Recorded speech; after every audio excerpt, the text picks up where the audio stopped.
Hey y'all, welcome back to Pathfinders of the Panhandle. If you missed last episode, my good friend Shortline 819 and I rode Amtrak's Capital Limited from Martinsburg, West Virginia to Rockville, Maryland. And if you missed either parts 1 or 2, definitely go check them out first because they'll make this video make a whole lot more sense. So, without further ado, welcome to Part 3, Adventures in Washington.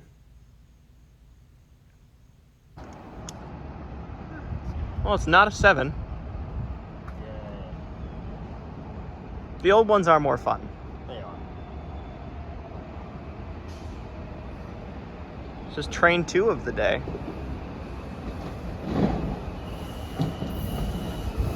So 3,000.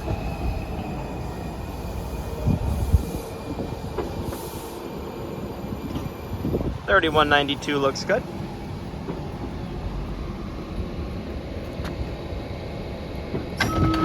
Doors opening. Step back to allow customers to enter. When boarding, please Completely empty car. of the car. Step back. Doors closing.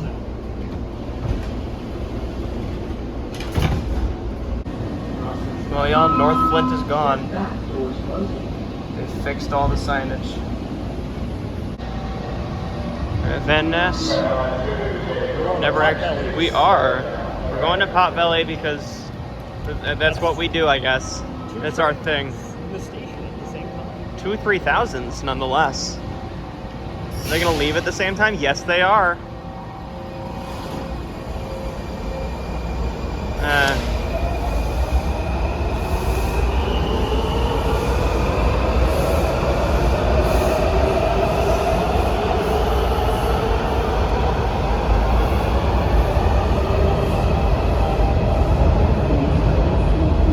The weird halfway point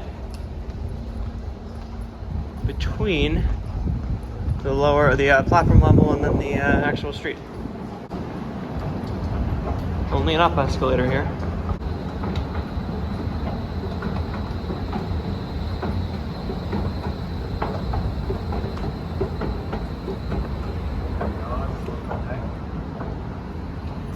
Urbanism.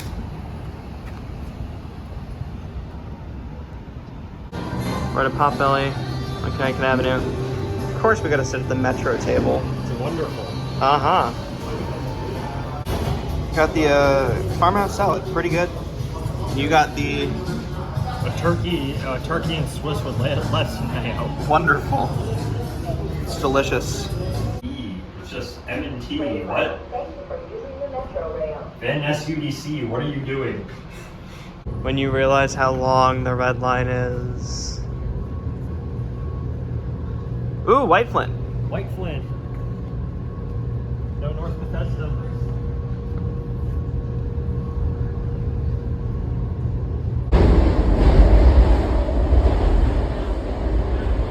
So this is actually our second time visiting Metro Center on this day. The first time was on our way to film a different video that won't be part of Pathfinders of the Panhandle, so stay tuned for that. And from Metro Center, we walked to the old post office pavilion, which is currently a Waldorf Astoria hotel in the middle of Federal Triangle. It's a very nice hotel. Haven't stayed there, but it looks beautiful. So the old post office pavilion, museum, and tower are accessible to the public because they're operated by the National Park Service, and this building was almost torn down, but they saved it, and that's how it became a historic landmark. And you enter through the back, what almost looks like a service entrance to the basement, but it's not. It's just the way into the museum and the tower. So at the bottom of the first elevator, there's this really cool model of what the building looks like, and so that just gives you an idea of how tall this building is compared to the rest of the building, or how tall the tower is, rather. So the first elevator takes you to the 9th floor from the basement level, and you get a really cool view of the lobby. The only downside is the glass on the elevator has dots of all things. I'm like, if we put it on buses, like, why are we putting it on elevators now? I don't know. Just seems kind of pointless. But the view out of the elevator is quite nice. You get a nice view of the interior courtyard of the hotel, which has a nice big skylight at the top. And once this elevator reaches the 9th floor, you walk down a hallway and then wait for the elevator to take you up to the 12th floor. So it's a 2-elevator adventure, and the first one's really modern, and the second one is much older. It's a cool lobby.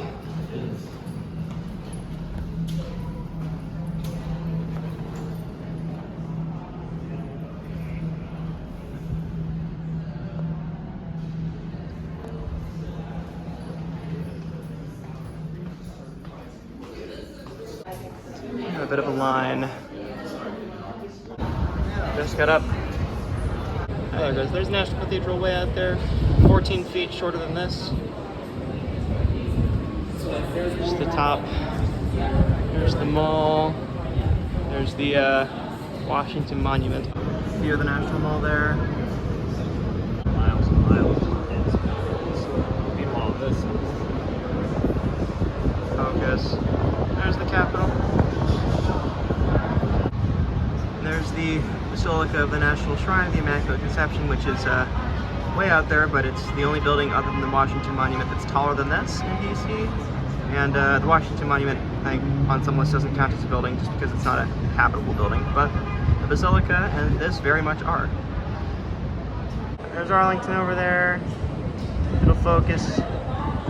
Plane probably going into Reagan, and the Pentagon there, which is a massive building. And right down below we have the Federal Triangle, and a lot of cool buildings there. There's actually a metro station entrance through those arches. yes, it's one of the coolest entrance. It is To any station. probably my favorite downtown entrance. There's the White House. Now, There it is. This little green thing here, well, it's not so little, I guess, but it controls all the clocks on the sides of the tower. So everything is synchronized through here, through this little clock face and all the attachments to it. We were just up there, and now we're going in there. It's a pylon under construction. Union Station. Very patriotic, very appropriate. Today's July 3rd, just for context.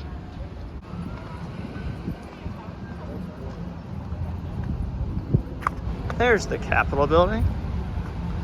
At Union Station, we made sure to buy our MARC tickets back to Martinsburg.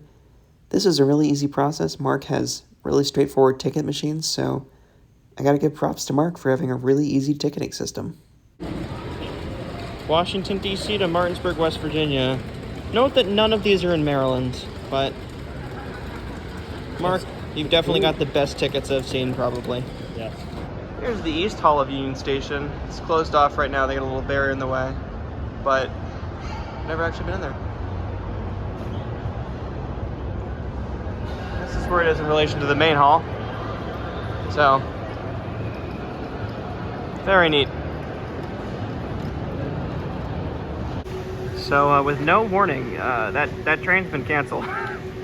The 540, so 620 is our last option. Oh dear. So as you enjoyed this view from the top of the Union Station parking garage, let me just explain what happened. So, we bought MARC tickets for really any train between Union Station and Martinsburg Station, but the 540 train was canceled just out of nowhere. They gave us no warning, and there was just no reason posted, so I really had no idea why it happened. But the other people at the gate were obviously upset because, I mean, who wouldn't want to get off a day of work and then just have your train home canceled? That'd be annoying. But there were definitely other people in the same boat as us. We're back at the gate. Martinsburg 881 is on time. Let's hope it stays that way. But for our Brunswick Line ride, you'll just have to stay tuned until part 4, which should be coming your way pretty shortly. If you enjoyed part 3, definitely leave a like, comment, or subscribe. It's all greatly appreciated. And if you haven't already, definitely go check out Shortland819's channel. He's got a lot of cool content. So with that, thank you all for watching, and I'll see y'all next week.